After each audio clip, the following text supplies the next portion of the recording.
Today, I'm going to do a PSA about a trend that I've noticed over the past decade in my position as a therapist. And I'm not talking about the trend of the clothes I used to wear when I was a kid coming back in style, even though that is also very disturbing to me. I'm talking about a trend that research shows can shorten your life. I'm talking about a trend that can lead to more anxiety and depression. What is the trend? Loneliness. Loneliness is more toxic than obesity. Loneliness is equivalent to smoking 15 cigarettes a day.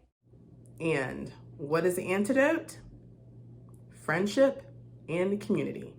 Today, I'm going to be talking to you about the benefits of friendship and community. So, grab your favorite drink, pull up a chair, and let's get started.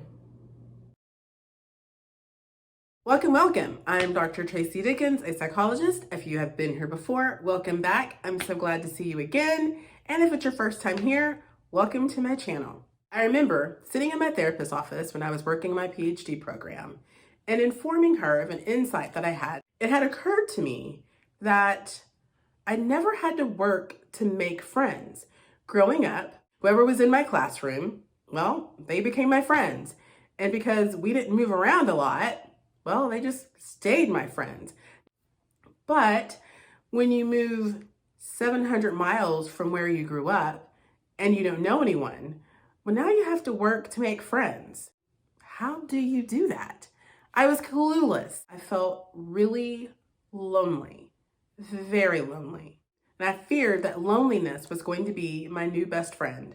And well, loneliness is cold and prickly. But a few weeks later, imagine my surprise when I was called over to one of my classmates' homes and I opened up the door and a large group of people yelled, "Surprise!"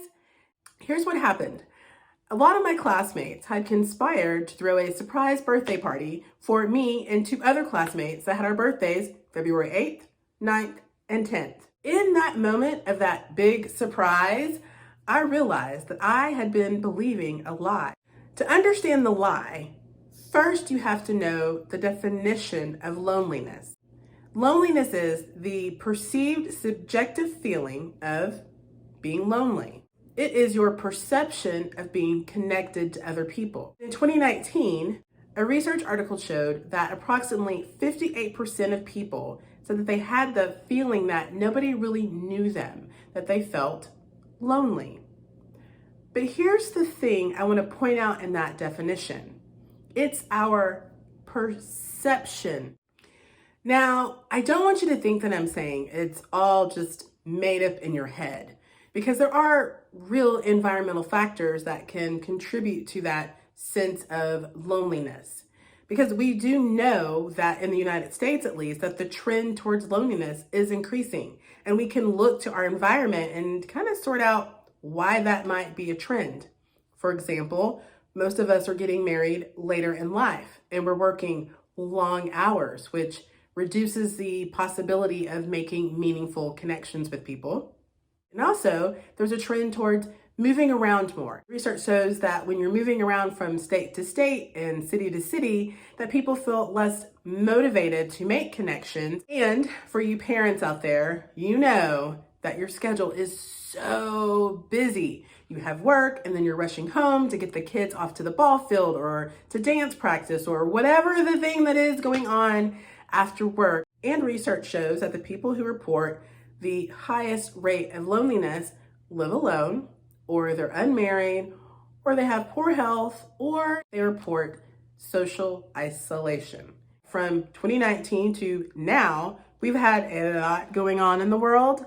A lot. And so we have the environmental factors that I mentioned before.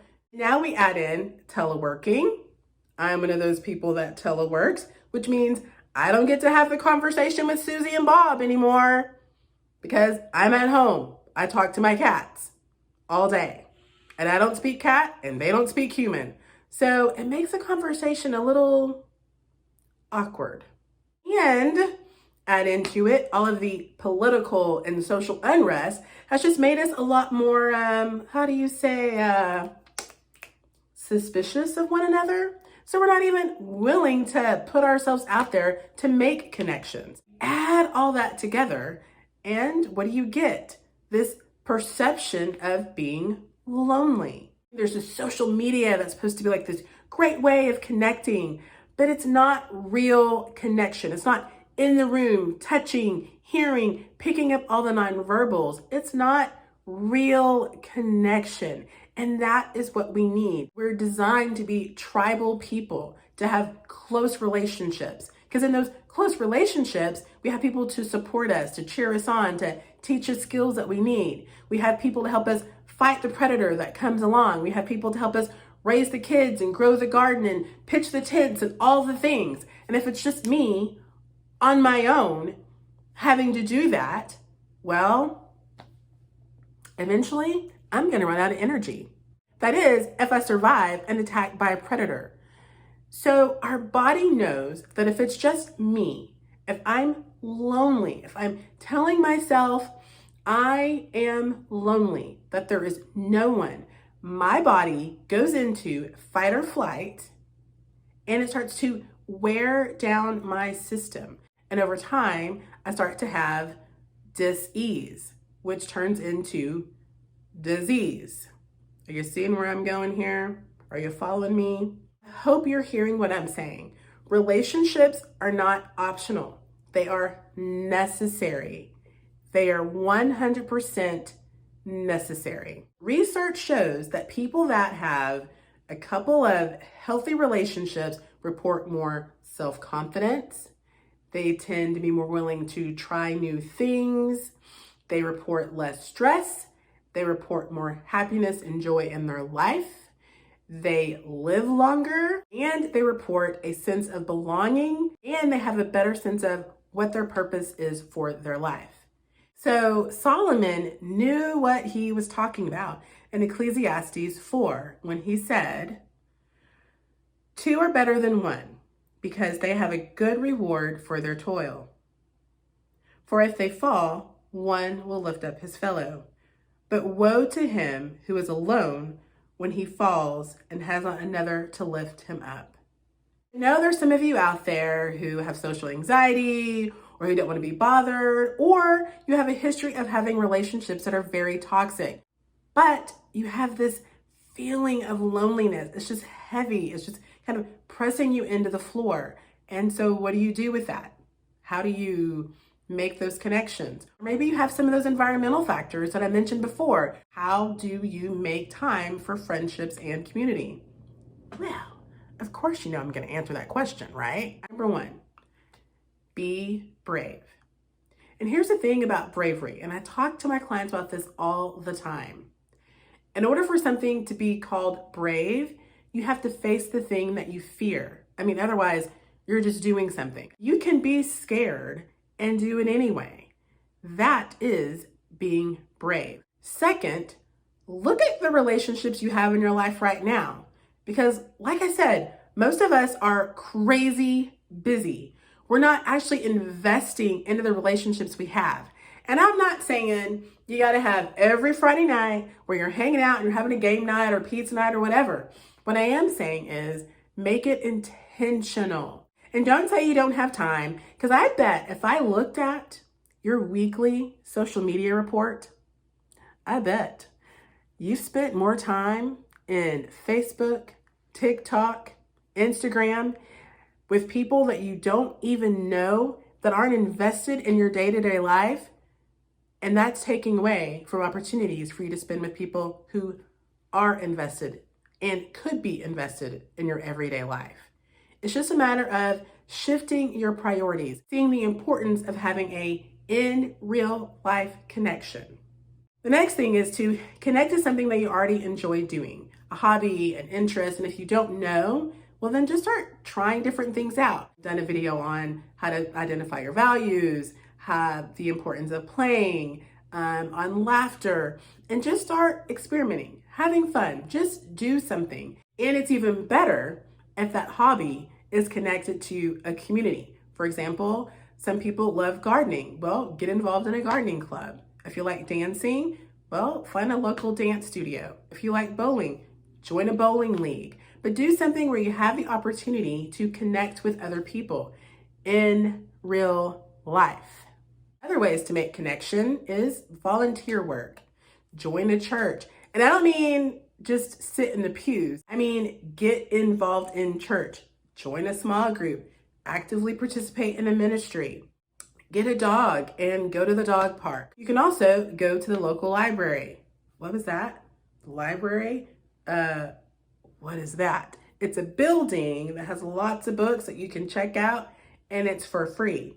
And the cool thing about a library is that it has classes. It usually has rooms where people have meetings, social meetings, where you can get to like meet people and hang out.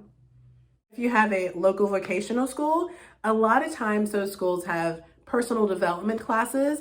I know I did this many years ago. I took a cake decorating class, I took a knitting class, I took a writing class. In fact, when I lived in Oklahoma, there used to be a knitting store that a couple of nights a week, she had classes and just social gatherings. And we would all sit around and knit and talk and laugh and yeah. And I know you might be thinking a bunch of old people knitting, but it wasn't just a bunch of old people knitting. It was a lot of different people. There were even men there, I'd have to say.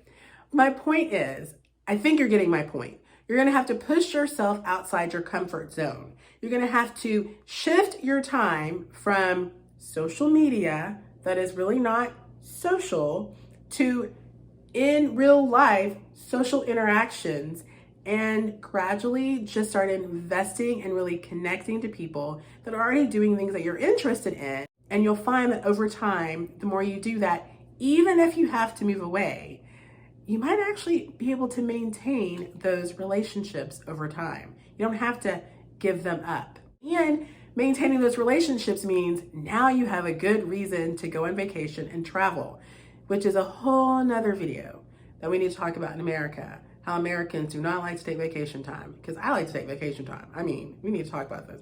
That might need to be another PSA. So tell me down below, what do you do to cultivate community?